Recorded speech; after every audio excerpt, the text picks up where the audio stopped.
Assalamualaikum warahmatullahi wabarakatuh, pemirsa dan juga seluruh yang saat ini umat muslim yang sedang merayakan Hari Raya Idul Fitri. Kami dari seluruh jajaran Duta Televisi mengucapkan selamat Hari Raya Idul Fitri. Mohon maaf lahir dan batin. Semoga kita semua betul-betul berada pada fase meraih kemenangan.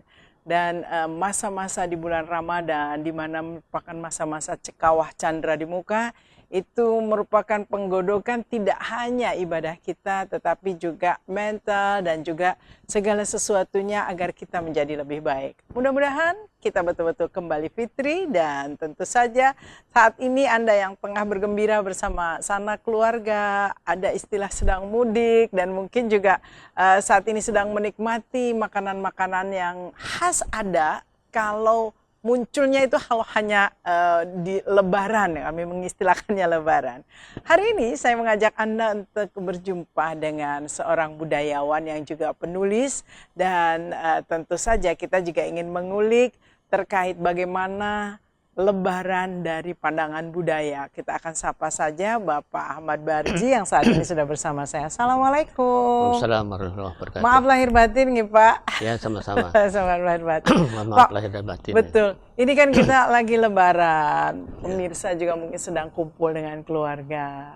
Ada istilah mudik, istilah Lebaran yang satu sisi memang Idul Fitrinya ada di dalam ajaran Islam sendiri, tetapi hal-hal lainnya seperti tadi mudik, kumpul keluarga, dan ada hal-hal yang khas itu kan merupakan produk budaya. Dalam pandangan Pak Barji sendiri seperti apa? Ya, baik. Assalamualaikum warahmatullahi wabarakatuh. Sebenarnya orang Indonesia, orang Banjar, orang mana-mana aja lah, itu di masa lalunya itu banyak bepergian sampai sekarang ini. Khususnya orang Banjar itu sejak abad ke-19, abad ke-20, mereka itu banyak yang meninggalkan kampung halamannya, baik untuk bertani, itu kan, baik untuk bertani, berdagang, atau pekerjaan yang lain. Ada yang pergi merantau jauh, menyeberang pulau, keluar daerah. Ada juga yang merantau dekat. Katakanlah misalnya kami yang dari hulu sungai utara itu, dari Tabalong, dari Balangan, dari Amuntai itu, kalau merantau dekatnya itu ke daerah-daerah Kabupaten Banjar, Kabupaten Baritokuala, ke Kapuas itu. Termasuk Banjarmasin ya? Banjarmasin juga. Jadi mereka yang saya sebutkan tadi itu kebanyakannya berprofesi sebagai petani. Tapi bagi yang memilih profesi berdagang, mereka kebanyakan di kota-kotanya, seperti di Banjarmasin ini. Nah, terus seperti itu. Jadi ketika tibanya bulan puasa, bulan Ramadan, itu mereka di masa lalu itu sering sekali mengupayakan agar pulang kembali ke kampung halaman. Pulang kembali itu ada dalam rangka untuk bersilaturahim dengan keluarganya, gitu kan. Mbak itu menziarahi kubur orang tuanya, leluhurnya, dan bagi yang ada kelebihan mungkin juga berbagi rezeki lah, saling menggembirakan gitu. Tapi lama-kelamaan memang karena kesibukan, ada juga yang sudah mengalami penurunan, dalam arti tidak selalu mudik berupa fisiknya, berupa orangnya, tapi berkirim duit, berkirim oleh-oleh, berkirim suatu barang misalnya sebagai hadiah itu kan. Tapi intinya mudik itu kelihatannya untuk masa lalu dan masa depan, masa datang masih merupakan fenomena sosial yang selalu ada gitu kan. Dan itu tidak perlu kita tahan-tahan gitu kan, silahkan aja berjalan secara alami. Yang penting caranya aja diatur gitu kan, waktunya diatur supaya keamanan tetap terjaga gitu kan, lalu lintasnya tidak terlalu padat. Jadi kalau bisa hari raya min 7 sampai min 10 Sudah pulih. sudah mulai belikan gitu. Jadi Sudah mulai pulih. tidak menumpuk lebih gitu kan. Baik. Ya. Saya mencatat ada istilah madam. Madam itu ya itu tadi ya, merantau itu atau hal yang berbeda. Sebenarnya merantau jauh itu kalau mereka itu cenderung tidak pulang lagi itu namanya madam itu ya. Jadi orang Banjar itu ya utamanya orang Banjar ya. Kalau mereka madam itu pada umumnya tidak pulang-pulang itu kan dalam waktu lama lah. Dan madam itu kebanyakannya keluar pulau ya. Seperti ke Sumatera, ke Malaysia itu kan. Mereka boleh dikatakan habis-habisan lah. Hartanya ada di kampung dijual gitu kan, lalu membangun penghidupan baru di rantau orang. Mereka ini jarang pulang, tapi bagi yang mampu sesekali masih pulang, misalnya 5 tahun sekali atau 10 tahun sekali. Tapi bagi yang kurang mampu karena menyangkut biaya juga yang tidak sedikit, ada juga yang memang tidak pulang-pulang sampai meninggalnya gitu kan. Nah, tapi kebanyakan yang dekat-dekat usahakan untuk pulang. Gitu. Baik, dalam catatan budaya yang ditulis oleh Pak Barji, kepindahan atau tadi madam yang cukup lama dan akhirnya dia berdomisili di situ, beranak pinak, bahkan akhirnya kan ada komunitas orang Banjar di Sumatera gitulah, di wilayah Riau, di wilayah mana-mana, lalu ada komunitas Banjar di Malaysia dan lain sebagainya. Itu yang terbanyak itu di wilayah mana yang boleh dikatakan komunitas Banjar yang memang akhirnya bikin klan baru gitu loh di sana, dan secara budaya apakah terjadi akulturasi atau seperti apa? Ya, baik. Memang soal orang Banjar tolak madam ini kita memang pernah melakukan penelitian ya lumayan khusus lah. Bahkan kita ada salah satu buku kita tapi sudah habis mungkin setahunnya di rumah. Itu judulnya tuh Orang Banjar Tolak Madam. Jadi orang Banjar Tolak Madam. Itu sepengetahuan kita yang terbanyak itu memang di Malaysia. Ya. Jadi Malaysia itu untuk negara bagian Johor, Selangor, Perak itu mayoritas orang Banjar di sana ada. Dalam hitungan salah seorang sosiolog ya, Pak Profesor Muhammad Saleh Lamri, beliau orang Pajokungan Barabai, merantau ke sana tahun 1920, kakeknya itu. Beliau menghitung di Malaysia jumlah orang Banjar itu mencapai 2.500.000. Bahkan ada yang jadi pejabat, ada yang itu ya. Ya memang kalau untuk di Malaysia mereka mengalami kalau pengamatan saya itu lebih sejahtera dan lebih maju daripada orang Banjar yang madam ke daerah-daerah di Indonesia. Karena orang Banjar yang madam ke Malaysia itu mereka dikategorikan oleh pemerintahnya sebagai orang Melayu, lalu diproteksi gitu kan, didorong untuk berkembang agar setara dengan etnis lain ya. Kemudian untuk di Indonesia itu di komunitas orang Banjar itu ada yang terbanyak di Jambi dan di Kuala Tungkal ya, kemudian di Tambilahan dan di Langkat, Sumatera Utara itu di Langkat aja katakanlah di Langkat dan dari Serdang atau Serdang Bedagai itu jumlahnya mencapai 400.000 orang. Kemudian di Tambilahan itu separuh. Bahkan dulu sebelum banyak perantau dari suku lain masuk, Tambilahan itu di Nargili Hilir ya, itu penduduknya 60% ya, 60% orang Banjar. Kemudian diberang lagi ke sini di Jambi dan Kuala Tungkal itu sekitar 300.000 sampai 400.000 orangnya. Jadi kalau kita kumpulkan orang-orang Banjar yang di luar itu bisa-bisa seimbang atau sama malah dengan orang Banjar yang ada di Kalsel ini. Saking banyaknya itu yang orang Banjarnya merantau. Karena mereka sudah beranak pinak dan karena mereka sudah berkembang biak gitu kan. Ini menarik. Kita tidak bicara yang berpindah di wilayah seputar Indonesia karena ya masih satu wilayah ya.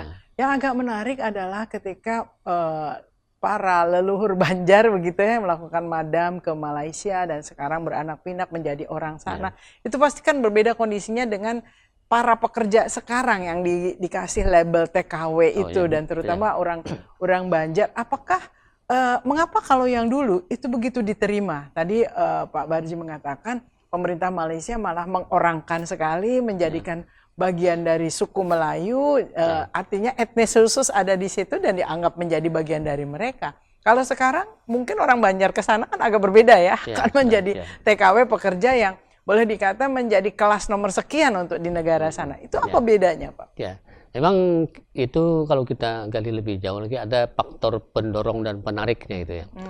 Pendorong dan penariknya. Dari Banjar sendiri waktu itu memang keadaan kehidupan masyarakat tidak menguntungkan ya. Kita hidup di zaman penjajahan Belanda. Banyak orang-orang Banjar itu yang mengalami tekanan ya. Kerja paksa, pajak yang berat gitu kan. Sementara juga untuk mengembangkan pertanian khususnya di Banjar ini terbatas, tanahnya agak kurang subur gitu. Lalu ada faktor penariknya dari sana. Kebetulan ketika itu Malaysia itu mulai berkembang dengan menghidupkan tanah-tanah kosong yang sangat luas gitu kan. Yang ada tanah rawa, ada tanah tinggi, dan sama mereka di sana sebetulnya kondisi ya kurang lebih sama ya. Dan mereka kesulitan untuk mengerjakan itu, mengolah alamnya itu nah. Karena itu orang Banjar yang berbakat mengolah alam menjadi petani karet, petani padi, petani getah macam-macam lah. Itu langsung diterima gitu kan, tanpa prosedur. Jadi ketika kita pelajari itu tidak ada prosedur, dibanding mereka bersedia bekerja dengan rajin, bekerja dengan keras, diberi tanah, diberi fasilitas, teruslah mereka mengembangkan pertanian di sana. Jadi sampai sekarang pertanian di Malaysia itu tergolong maju ya. Sekarang sudah maju, serba mekanik sudah. Dan pada umumnya di belakangnya ada orang Banjar ya, itu pada umumnya pengelolanya, pegiatnya itu orang Banjar itu. Banjar. Baik. Menjadi menarik Pak Barji. Ketika seseorang keluar dari wilayahnya, tadi Pak Barji mengatakan bahwa kondisi waktu itu sulit dan lain sebagainya. Nah kalau kita flashback di kondisi sekarang, maju lagi ke kondisi sekarang, mereka yang keluar ternyata mampu kerja keras, suruh mengelola yang susah-susah kan, artinya rawa sama di sini juga rawa, di sana juga pohon karet dan lain sebagainya, kan sebetulnya sama. Mengapa di wilayah orang, mereka begitu berhasil, kenapa di wilayah kita mereka tidak terlalu bersemangat untuk mengembangkan, sehingga justru di wilayah kita banyak yang berhasil di karetnya, di petani itu justru juga orang dari luar Banjar. Ini seperti apa menurut Pak Barji? Memang kelihatannya orang-orang yang merantau tuh etos kerjanya memang berbeda juga dengan orang-orang yang berada di tempat ya. Berada di tempat itu malas-malas begitu, jadi santai-santai saja gitu ya. Tidak terlalu seperti itu, tapi mungkin ada gaya hidup yang santai apa adanya. Jadi selama masih ada yang dimakan, ada yang diambil, ada yang diwarisi, gitu itu aja lah gitu kan. Atau tidak berani berpisah dengan keluarga besar. Tapi mereka yang berani menyeberang itu tentu saja mereka ada keinginan untuk memperbaiki hidup itu kan. Tapi sebenarnya perbaikan hidup mereka itu tidak otomatis juga itu kan. Kalau saya pelajari itu kan berpeluh-peluh pasti kan. Perlu sampai generasi ketiga, keempat, kelima baru mereka menikmati kemakmuran seperti yang ada sekarang gitu kan. Jadi dulunya mereka juga bekerja keras, yang banting tulang, gagal bangun lagi. Tapi karena konsisten dilakukan sehingga meningkat seperti sekarang ini. Tapi itu juga tidak lepas dari bantuan pemerintah juga. Memang di sana tuh orang-orang petani itu tidak didorong untuk berpindah profesi, tetapi jadi petani, tapi difasilitasi. Ya, difasilitasi, malah yang berhasil panen sekian ton diberi subsidi, diberi apa namanya, insentif ya, gitu kan, supaya tetap berkembang. Kemudian pertanian itu mengalami mekanisasi gitu kan. Oleh orang sana mengistilahkan pemodernan lah. Sehingga mereka tidak lagi bekerja secara manual, tapi memang secara modern, sehingga hasilnya juga berlipat ganda dibanding. Dan mereka diajarkan untuk bisa berkembang juga menjadi. Dan mereka sambil sekolah itu. Jadi orang petani-petani sana itu sambil sekolah, dan rata-rata kata Pak Salih Lamri itu rata-rata orang Banjar satu keluarga itu sudah satu sarjana sudah. Jadi ada yang lebih, malah anaknya 3 orang 5 orang, 2-3 orang sudah sarjana. Nah kita agaknya kelemahan di segi itu juga. Kondisi kepepet membuat orang jadi struggle ya. Kita masih akan ngobrol dengan Pak Barji, jadi menarik. Tapi ini bukan hanya orang Banjar, tetapi hampir semua masyarakat kita. Kalau di luar dia apa namanya merantau, itu pasti lebih menjadi seorang fighter ya. Kalau di dalam di wilayah sendiri merasa nyaman, segala tercukupi, ya agak kurang grengnya. Kita masih akan ngobrol masih dengan Pak Barji sesaat lagi.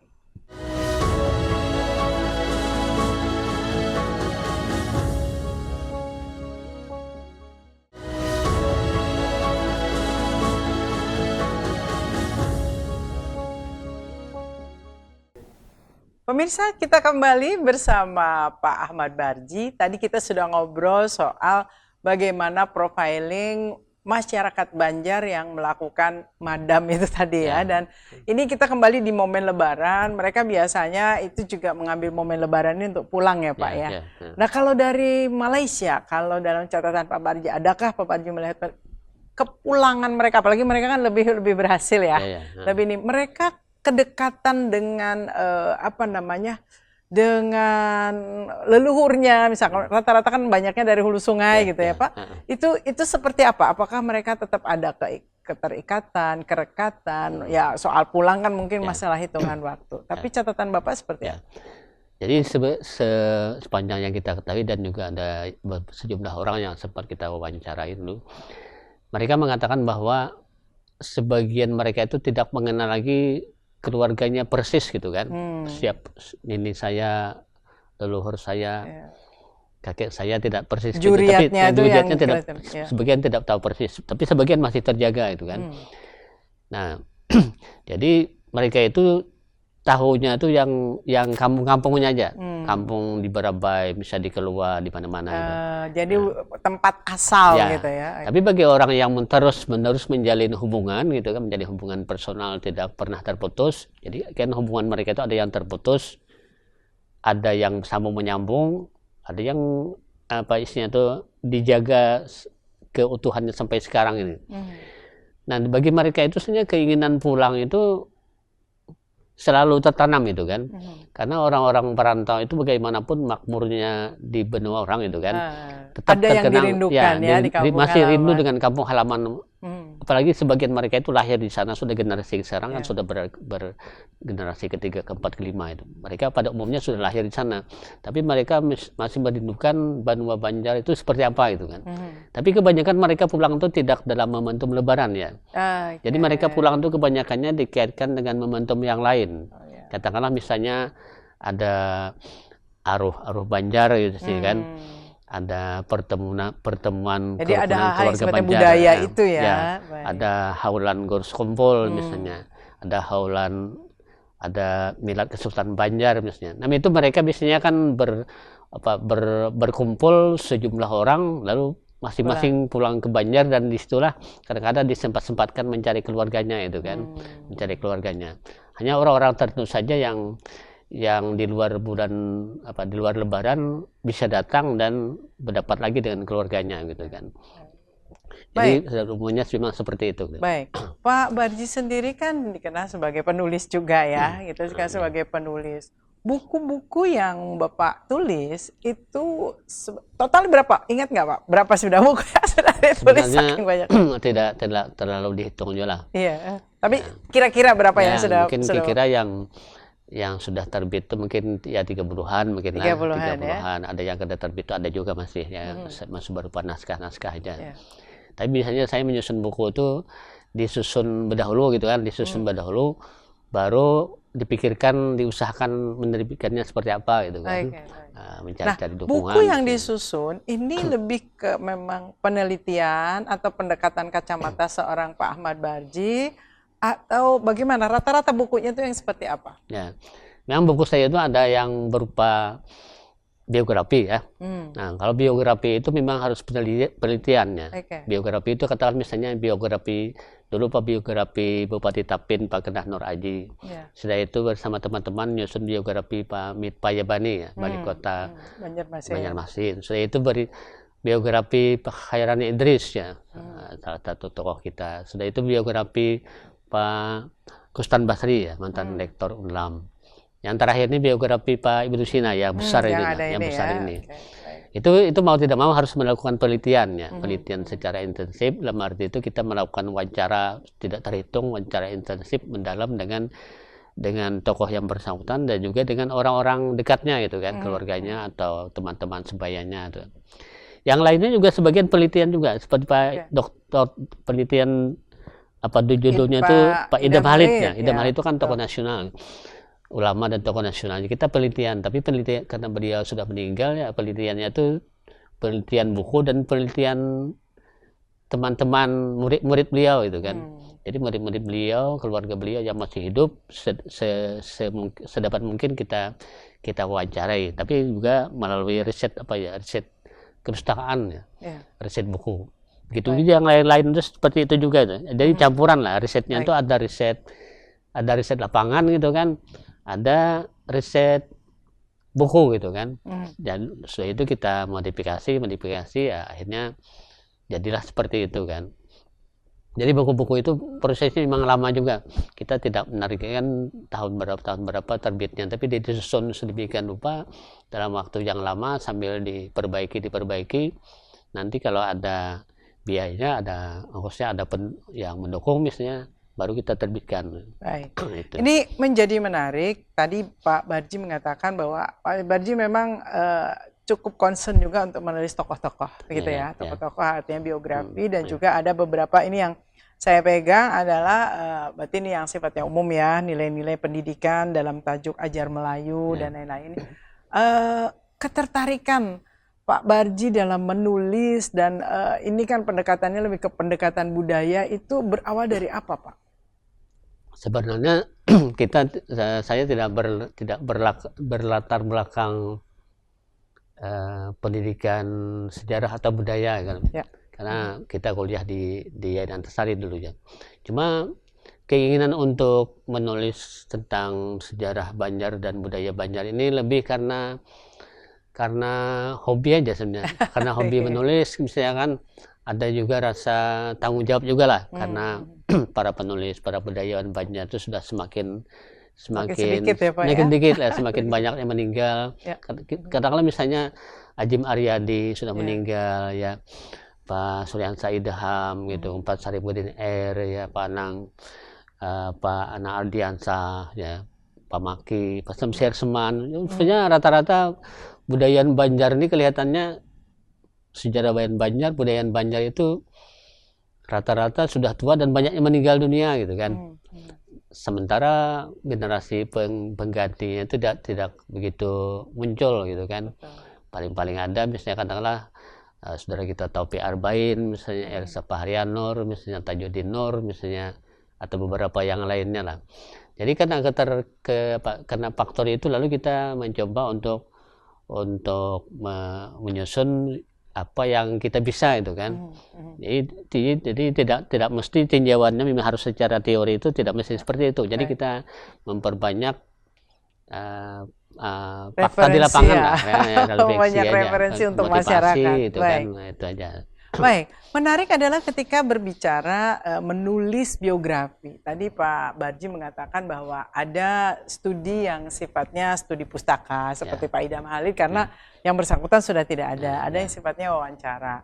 Nah, kalau yang menuliskan buku orang yang masih hidup, tadi Bapak menyebutkan beberapa, contohnya ada Pak Ibnu Sina, lalu ada Bupati Tapin, mantan Bupati Tapin dan lain sebagainya. Ini kan tokoh masyarakat yang saat itu masih ada dan posisinya sebagai pejabat. Ketika menuliskan, adakah request atau beliau-beliau itu menyerahkan terserah pandangan Bapak? Kan begini, namanya biografi itu bisa real, bisa memoles.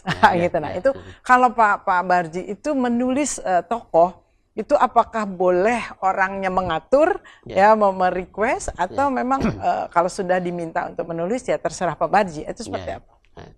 Ya, sepanjang yang sudah kita jalani ini, pada umumnya mereka itu tidak ada yang request tertentu ya, pesan-pesan tertentu aja. Jadi mereka dipersilahkan menulis itu kan dengan data yang sekian tersedia dan digali lebih jauh lagi. Bahkan untuk keseimbangan data itu supaya tidak subjektif kan, kita perlu juga kesaksian, perlu testimoni tokoh-tokoh lain ya. Bahkan kalau perlu juga saingan-saingan atau rival-rival beliau gitu kan. Jadi pada dasarnya Dan itu tidak masalah tidak tokohnya? masalah. Oke, baik. Kita alhamdulillah tokoh-tokoh yang kita tulis ini rata-rata mereka terbuka aja kan. Silahkan mengkritik, silahkan mengoreksi, silahkan memuji apa adanya gitu kan. Oke. Jadi buku kita ini bukannya apa deh?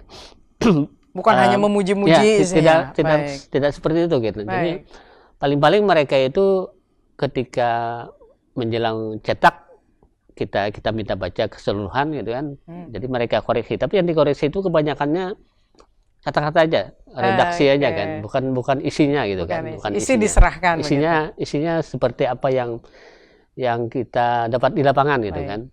Dan mereka tidak apa isinya tidak menghendaki tidak mendikte dan tidak menghendaki pujian yang berlebihan juga kan. Apalagi yang namanya buku biografi itu tidak cuma bercerita keberhasilan ya kan? Tidak punya bercerita kisah sukses, di situ kisah kegagalan iya juga itu kan. Patah hati misalnya, gagal, tumbuh gagal berkali-kali diceritakan juga itu, suka dukanya itu, sehingga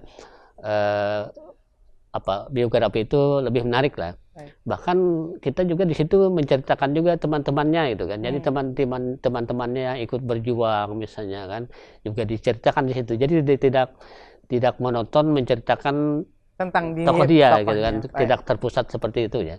Kita sebar kemana-mana. Jadi informasinya kalau kita mempelajari Idam Halid, kita juga dapat di sana sejarah Banjarnya ada gitu, sejarah nasionalnya ada, Pak Hartonya ada, Bung Karno-nya ada aja. Jadi tidak terpusat seperti untuk beliau sendiri gitu kan.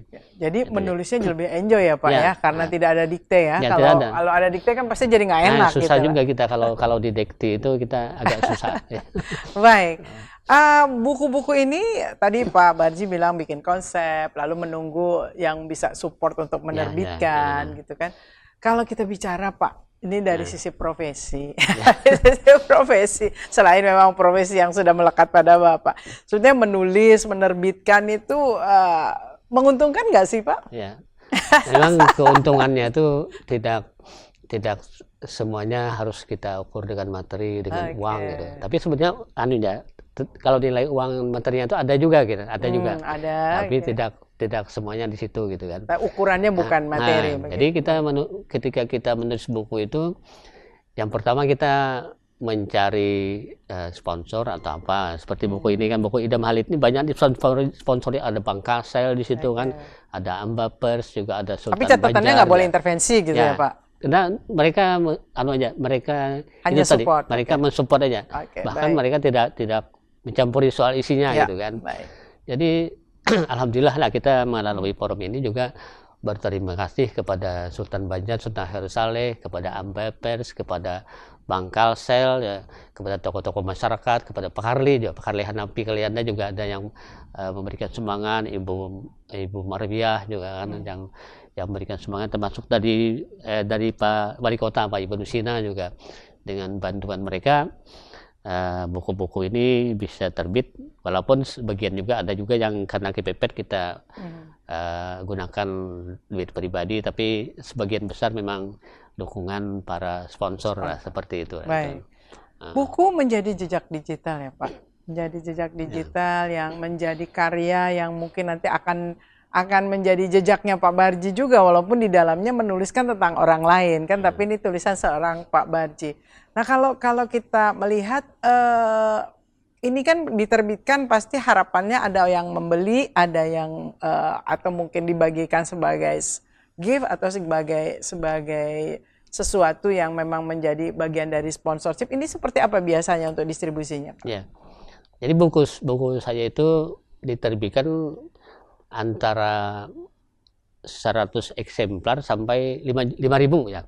Sampai 5.000. Yang 5.000 itu yang mana Pak? Yang 5.000 eksemplar nggak saya bawa, itu kurang lebih 10 tahun yang lewat ada itu Departemen Pendidikan dari pemerintah ya, dari pemerintah, dari kerajaan, dari Dinas Pendidikan atau Pustakaan apa. Ada 2 judul yang pernah diterbitkan 5.000 eksemplar tuh. Jadi pembagiannya, distribusinya, karena apabila buku itu sifatnya dinas misalnya, sifatnya menggunakan dana APBD misalnya kan, itu kembali lagi ya, kembali lagi kita cuma minta beberapa beberapa eksemplar saja sebagai dokumentasi, sebagai arsip kita. Tapi kalau buku itu campuran misalnya antara dana sponsor misalnya dengan dana pribadi, maka sebagian kita jual juga itu. Kebanyakan dijual secara online aja. Baik. Tapi kalau untuk Ibnu Sina ini, biografi Bapak Ibnu Sina ini 100% kemarin mungkin biaya nulisnya dari pribadi Sidin, tapi biaya pencetakannya dari APBD. Nah itu kemarin tuh dicetak mungkin 500-an eksemplar, dibagikan secara merata untuk SKPD ya, untuk dinas instansi terkait, untuk lurah, untuk camat gitu kan, untuk sekolah-sekolah gitu kan. Dan yang lain-lainnya kita bagi secara bebas. Kebanyakannya kita bagi aja yang Baik. Artinya yang ini kemarin menjadi itu. dokumen budaya ya Pak. Apalagi yang terakhir saya luncurkan itu yang nilai-nilai pendidikan itu. Itu dibantu oleh PT PAM Banjarmasin ya, PDAM dulu ya, sama Pak Wali Kota. Itu diluncurkan dan didiskusikan di bedah buku beberapa hari yang lewat di amphitheater. Itu kita bagikan secara gratis saja. Baik, ini menjadi menarik karena catatan budaya adalah sebagai pakem juga ya, pakem kita dalam hidup bersosialisasi, dan ini memang tidak boleh hilang, harus ada yang mampu untuk menuliskan. Kita masih akan kembali, kita akan bedah bagaimana sih kita flashback perjalanan hidup seorang Pak Ahmad Barji sampai posisi sekarang. Kita kembali sesaat lagi.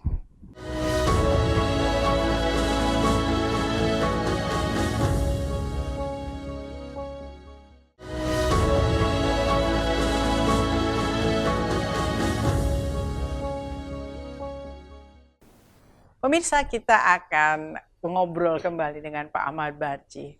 Pak, ketika tadi kita bicara perkembangan saat ini, buku ini kan sekarang kayaknya anak-anak khususnya kan ini pasti jejak ini akan ditinggalkan khususnya untuk generasi penerus ya Pak. Nah, anak-anak sekarang itu kan lebih cenderung untuk baca buku itu secara online, secara digital. Apakah karya-karya Bapak ini sudah mulai didigitalisasi atau seperti apa? Ya, ada beberapa di antaranya terutama yang diterbitkan oleh Dinas Perpustakaan dan Kearsipan Kalsel yang dulu dikepelai oleh Ibu Nunung. Itu rata-rata dia ada versi e-booknya itu kan, e-booknya. Di antaranya judulnya kalau tidak salah itu cerita-cerita tematik Banjar, Nusantara dan Dunia. Nah itu ada versi e-booknya. Kemudian lagi buku apa kemarin, buku masjid tertua di Kalimantan Selatan ya, yang kami susun bersama Aliansa Jumbabuya itu juga ada. Tapi yang ini kelihatannya belum dibuatkan versi e-booknya. Memang saran-saran teman-teman karena peredarannya masih terbatas itu harus ya. Namanya harus karena jejak digital sekarang itu jauh lebih aman begitu ya. Karena kalau buku itu ya ada lapuknya, ada ininya. Mudah-mudahan nanti ada yang mensupport ya, mengambil file. Tapi file-file itu masih ada Pak? Ada filenya. File ketikan begitu ya? Tapi file yang di tangan saya itu file naskah aja, file ketikan aja. Kalau file yang versi bukunya itu ada di penerbit tuh. Oh, di penerbit. Nah, di situ. Tapi artinya kalau kita telusuri ke jejak penerbit sebetulnya ada aja ya. Dan saya terbuka aja kalau ada yang membantu versi digitalnya itu lebih bagus lagi. Karena bagaimanapun percetakan berbasis kertas ini kan terbatas, dan juga kadang-kadang minat baca masyarakat dan generasi muda itu sekarang ini sudah mulai menurun juga itu. Biasanya hubungan dengan penerbit itu kan kadang-kadang begini, mungkin ini anak muda yang saat ini nonton ini ada yang ingin bantu meng-up punya karya-karya Pak Barji ini didigitalisasi begitu kan. Nah biasanya kerjasama tadi kan ada kerjasama dengan tim support, ada dengan penerbit. Nah dengan penerbitnya seperti apa? Ya sementara ini kita menyusun naskah lalu kita serahkan kepada penerbit. Jadi penerbit yang mencetak, yang melayoutnya gitu kan, melayoutnya, menata letak dengan memberi foto-foto. Tapi penerbit itu punya hak terhadap karya nggak? Tidak. Ya? Oh, mereka hanya membantu saja. Ya, mencetak aja. Jadi sementara semuanya ini masih ada di pihak masih di tangan kita. Artinya masih di tangan Pak Barji dengan di tangan pihak-pihak yang pendukung itu. Tidak dijual hak ciptanya. Tapi bukan berarti kita bahasa Banjar memalarakan. Sebenarnya bebas saja, mau di versi digital silakan aja. Bahkan ada beberapa buku kita nih kita beri kebebasan, silakan mengutip dan memperbanyak untuk kepentingan ilmiah. Nah, Oke. biasanya kan teman-teman tuh menggunakan hak cipta, dilarang ini, dilarang ini. Kalau kita enggak lah. Kalau ilmu kan kita berbagi juga. Apalagi kita dapat-dapatnya juga ngambil-ngambil juga gitu kan. Tapi sebaiknya mungkin anak-anak muda yang ingin membantu untuk digitalisasi tinggal datang saja ke Pak Barji. Satu sisi tinggal ngobrol gimana gitu ya kan. Tapi ini menjadi menarik karena ini menjadi karya budaya itu tidak hanya milik pribadi pada akhirnya ya Pak ya, menjadi milik budaya Banjar itu sendiri. Baik. Sejak kapan Pak Barji itu tadi kan keinginan untuk menulis karena sudah budayawan-budayawan senior sudah mulai berkurang. Tapi sebetulnya keinginan apa memulai menulis itu dari usia berapa Pak Barji? Ya sebenarnya saya itu menulisnya pertamanya itu menulis di koran ya. Jadi saya itu basicnya itu menulis di koran sudah lama benar itu. Jadi mungkin sudah tahun 85 kalau salah waktu saya masih kuliah di IAIN itu semester berapa itu sudah mulai menulis. Jelas tahun 84 85 itu sudah menulis tuh tapi di koran ya. Waktu itu menulis keinginannya karena hobi ya atau cari tambahan atau seperti apa? Ya, memang waktu itu menulis. Jadi saya itu dulu menulis di Jawa ya, kebanyakannya koran di Jawa, dan di Jawa itu waktu itu banyak koran, banyak koran macam-macam namanya lah. Jadi kita kirim tulisan tuh, dia terbit ada yang enggak kan, tapi honornya datang juga tuh zaman yang terbit ada honornya lumayan juga lah. Nah lalu berkembang kita juga menulis di koran daerah ya, koran Banjarmasin Post, Radar Banjarmasin sama Kalimantan Post. Jadi lama-kelamaan kita tuh menulis di koran itu lalu kepikir itu kan bahwa tulisan di koran ini cepat benar hilangnya itu kan. Hari ini dibaca, disimpan atau tidak terbaca gitu kan, hilang lah. Lalu ada keinginan untuk menulis buku gitu kan. Jadi kalau tidak salah menulis buku ini baru terrealisasi sekitar tahun 2000 ya. Tahun 2000 baru. Sebelumnya jadi mengumpulkan kolom-kolom yang ditulis di koran itu untuk diterbitkan menjadi sebuah buku ya. Bukan juga, jadi memang buku khusus. Jadi buku khusus. Memang ada 1-2 buku yang diambil dari koran ya, kumpulan koran, kita kumpulkan temanya yang agak mirip seperti ini nah, seperti cuplikan sejarah Banjar. Ini kumpulan tulisan nih. Tapi sebagian yang lain memang sengaja untuk ditulis tuh kan. Jadi pada dasarnya tulisan saya lebih banyak yang berupa koran ya, tapi tulisan pendek-pendek daripada buku ya. Nah, cuma karena buku ini dianggap lebih awet gitu kan, lebih berkesan mungkin ya, bisa ditinggalkan, misalnya kapan-kapan dibaca orang itu, kita pilih itu kan. Baik, kalau bicara profesi Pak Barji itu sekarang senang atau happy dikasih label itu sebagai apa Pak? Penulis, budayawan, dosen atau apa lebih nyaman apa Pak? Karena saya itu alumnus IAIN ya. Betul. Alumnus IAIN kan juga berkhotbah, berdakwah itu kadang-kadang dipanggil juga ustadz gitu kan. Saya sekali di situ. Tapi kelihatannya teman-teman yang menggeluti bidang dakwah lisan itu sudah banyak gitu kan. Nah, sementara yang mengambil segmen dakwah lewat tulisan ya, dakwah bil kitabah ini agak kurang ya. Agak kurang.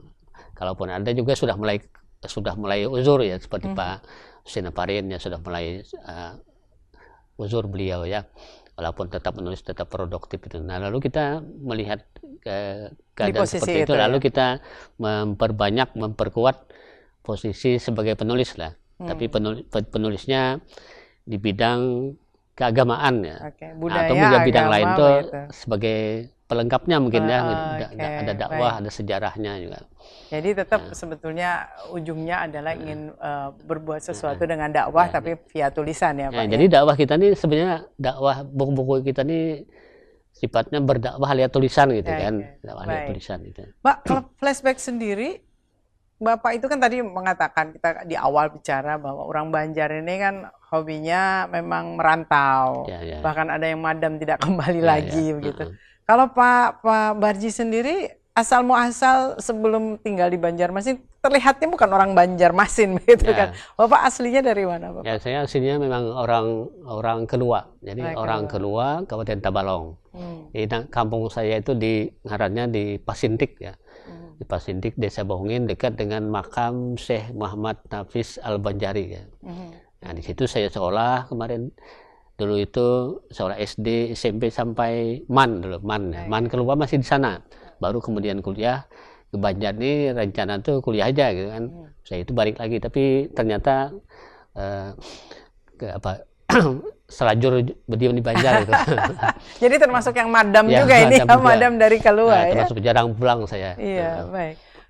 Kuliah memilih di IAIN sini ya, Ya, Pak ya, ya. Tapi menulis itu sampai ke Jawa segala macam ya. Nah, pengalaman dari Pak Barji itu ketika sampai di sini, pasti kan walaupun masih satu Banjar, masih satu Kalimantan Selatan, budayanya kan agak beda ya, Pak. Ya, Ini ya, di perkotaan dengan awal di sana. Apa yang Pak Barji rasakan ketika pertama kali dari SMA pindah ke sini? Ya, waktu itu kita Sebagai orang daerah ya, Pak ya, sebagai para orang keluar. kampung ya datang ke Banjarmasin ini agak agak bingung aja kita kan, karena merupakan daerah baru. Tapi lama kelamaan kita bisa menyesuaikan diri. Bahkan Banjarmasin yang kita kira waktu itu orangnya egois itu kan, nafsi-nafsi, individualistik, tapi ternyata ramah-ramah juga orang Banjar nih. Akhirnya kita kerasan tinggal di Banjarmasin ini, sehingga sekarang ini malah ketika Lebaran atau momentum lain agak, kalau kita pulang kampung agak asing gitu. Jadi saya kalau pulang ke kampung di Keluar tuh mencari teman susah gitu kan. Karena sudah tersebar juga ya. Ada yang meninggal juga kan, ada yang tersebar di mana-mana. Jadi generasi yang ada di Keluar seangkatan saya itu rata-rata sudah di luar juga orangnya berdiam. Yang bertahan di kampung itu sebagian aja, sebagian besar memang merantau juga. Jadi kita memang kerasan tinggal di Banjarmasin, walaupun di Banjarmasin ini boleh dikatakan tidak juga enak itu kan. Banjarmasin ini saya katakan digigit layar, dibuang sayang juga lah gitu. Seperti itu. Pak Barji, apa arti sukses hidup bagi seorang Pak Ahmad Barji? Kalau saya ukurannya itu cuma ajaran agama aja. Ajaran agama itu mengatakan bahwa khairun nas anfa'uhum linnas.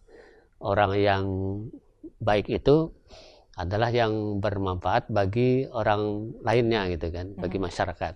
Nah, jadi kalau kita yang ada sekarang ini siapapun gitu, kalau kita bisa bermanfaat bagi orang lain sekecil apapun dan dalam bentuk apapun, maka itu sudah bisa dikatakan sukses ya. Karena kalau sukses kita ukur dengan jabatan atau dengan materi atau kekayaan, tentu kita tidak semua orang bisa mencapainya ya. Tapi kalau dengan manfaat tadi itu, insya Allah semua orang bisa gitu kan. Ya. Pak, kalau kita bicara kan hiruk pikuk dunia sekitar ini tuh setiap masa tuh ada ceritanya kan Pak. Setiap masa ada ceritanya. Bapak sudah mengalami berbagai cerita dan bagaimana kita bisa tetap ajeg dengan prinsip. Sementara kan di luar ini kadang-kadang ya naik turun. Ada orang bahkan mengatakan kalau terlalu baik nanti nggak kebagian gitu. Kalau terlalu tidak ikut tidak ikut angin nanti tertinggal, bahkan kena puting beliung. Nah, kalau Pak Barji sendiri bagaimana ajeg terhadap prinsip? Tadi mengukur sukses dalam pemikiran Pak Barji tanpa harus terlalu terintimidasi dengan banyak hal di luar. Tapi jawabannya kita tahan dulu ya Pak. Kita akan kembali, kita masih ngobrol dengan Pak Ahmad Barji.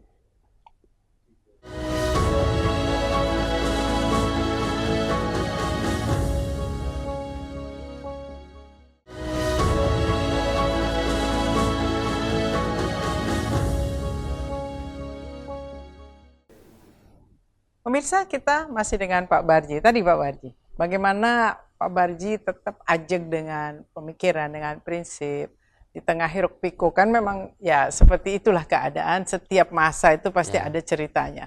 Pak Barji seperti apa? Memang ada ungkapan dari Bapak Idham Khalid itu. Beliau mengatakan setiap masa ada orangnya dan setiap orang ada masanya gitu kan. Jadi setiap orang itu memang mengalami siklus kehidupan ya. Ada yang menaik gitu kan, mendatar, sudah itu turun. Itu mau tidak mau harus dirasakan semua orang dan diterima. Ya, harus diterima sebagai kenyataan.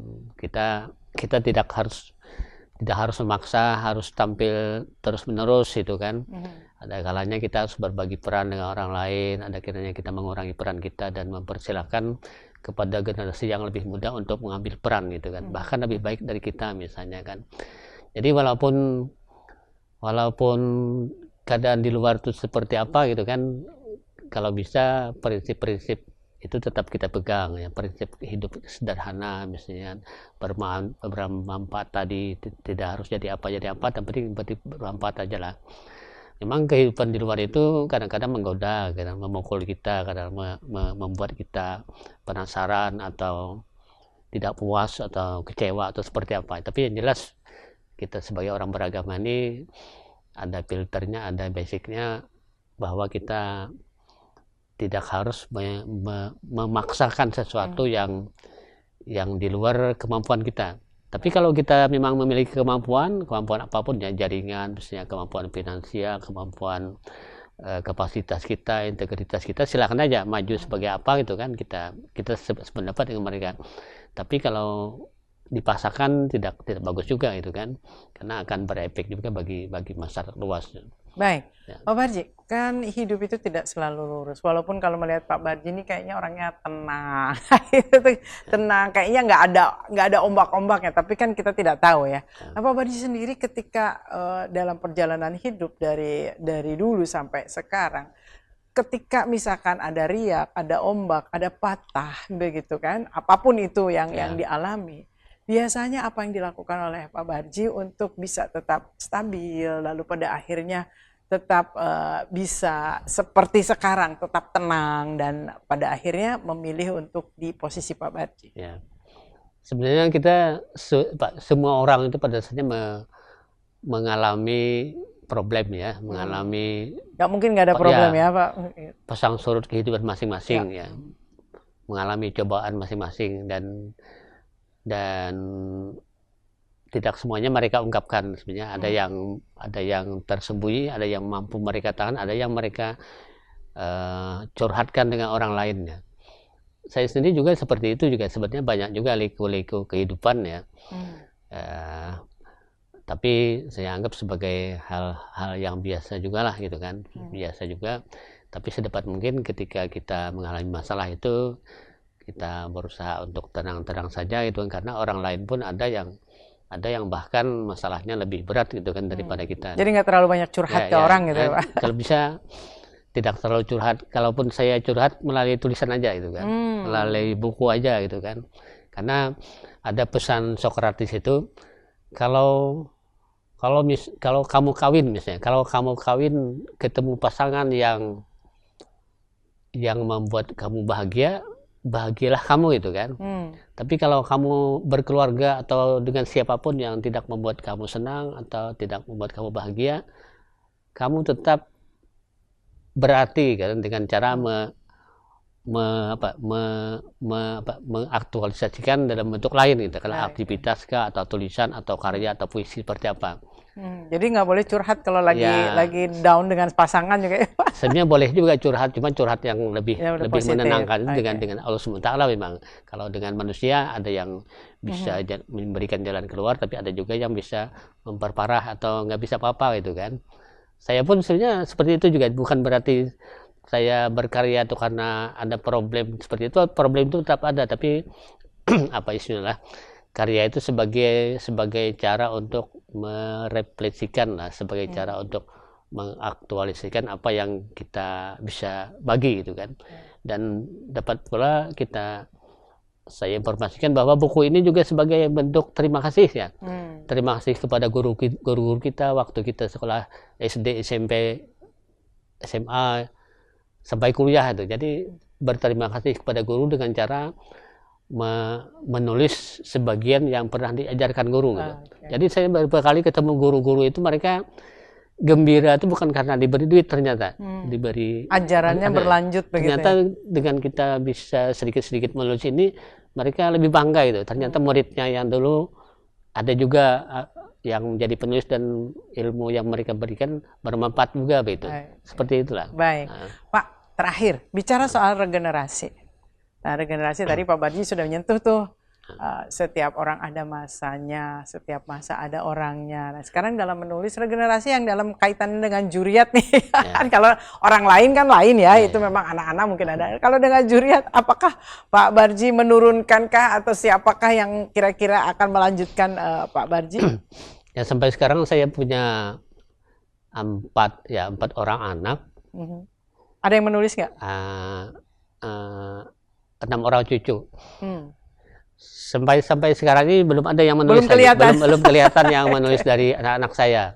Tapi kalau dari cucu kelihatannya ada yang udah mulai gitu kan. Ada yang mulai yang mutaatik senang berbicara, memegang mikrofon, senang mengetik-ngetik, senang membaca gitu kan.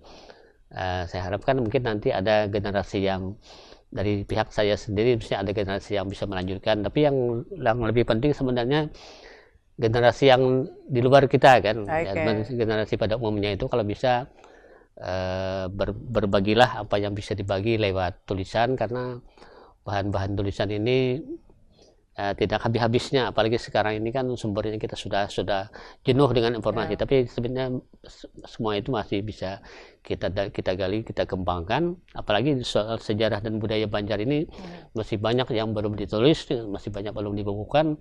Itu perlu sekali untuk digali lebih mendalam lagi oleh generasi muda yang ada sekarang dan akan datang gitu. Baik, dan itu nanti akan disesuaikan dengan perspektif zamannya ya Pak ya, bahwa budaya Banjar pasti ada sesuatu yang memang harus tetap bertahan, tetapi bagaimana dia menyesuaikan dengan zaman. Nah, ini mungkin harus dicatat dan ditulis oleh para generasi muda.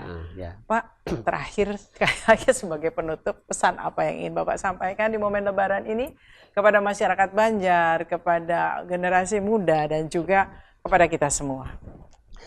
Untuk masyarakat yang mudik ya, khususnya kita pesankan untuk tertib itu kan, untuk bersilaturahmi secara optimal dengan keluarganya yang ada di kampung, kan, menziarahi kubur keluarganya.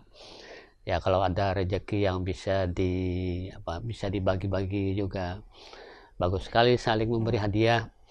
Tapi diusahakan agar jangan sampai terkesan mungkin pamer juga ya.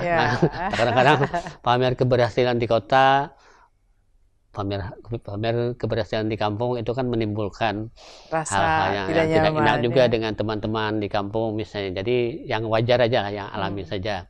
Tapi bagi yang tidak bisa mudik juga, tanpa mengurangi arti Lebaran, Idul Fitri, kita di Banjarmasin ini juga saling bersilaturahmi, saling bermaafan dan berbagi apa saja dengan keluarga kita, dengan tetangga kita, dan terutama bagi anggota masyarakat yang memiliki kemampuan lebih, itu alangkah baiknya untuk menggunakan kelebihannya untuk berbagi, karena kita menyaksikan sendiri masyarakat kita masih banyak yang hidup di bawah garis, yang sangat memerlukan uluran tangan, dan dengan bantuan yang kita berikan dalam bentuk apapun dan berapapun itu sangat berarti bagi mereka. Sehingga Lebaran ini memiliki pesan kebersamaan dan persaudaraannya. Tidak ada lagi yang merintih misalnya kata kekurangan atau apa itu kan. Mudah-mudahan dengan kepedulian kita bersama itu sedikit demi sedikit masalah sosial yang kita alami sekarang ini, seperti orang minta-minta yang sedang booming seperti itu, bisa dikurangi walaupun tidak bisa dihilangkan sama sekali gitu ya. Baik, terima kasih Pak Barji untuk sharingnya hari ini. Mudah-mudahan ini menjadi warna lain Anda yang saat ini juga sedang menikmati momen Lebaran. Tentunya mudah-mudahan pesan-pesan yang tadi disampaikan oleh Pak Barji bisa menambah nilai dari Lebaran itu sendiri. Terima kasih, selamat melanjutkan Lebarannya bersama keluarga. Mohon maaf lahir batin Pak Barji, dan tentunya pastinya selamat menikmati makanan khas yang ada dalam keluarga. Terima kasih, Assalamualaikum. Waalaikumsalam warahmatullahi wabarakatuh. Pemirsa, Lebaran mudik adalah momen. Jangan dilihat hanya keriaannya, tetapi juga adalah keeratan di dalam menyambung tali silaturahmi. Saya Diana Rosyanti, sampai jumpa. Alhamdulillah.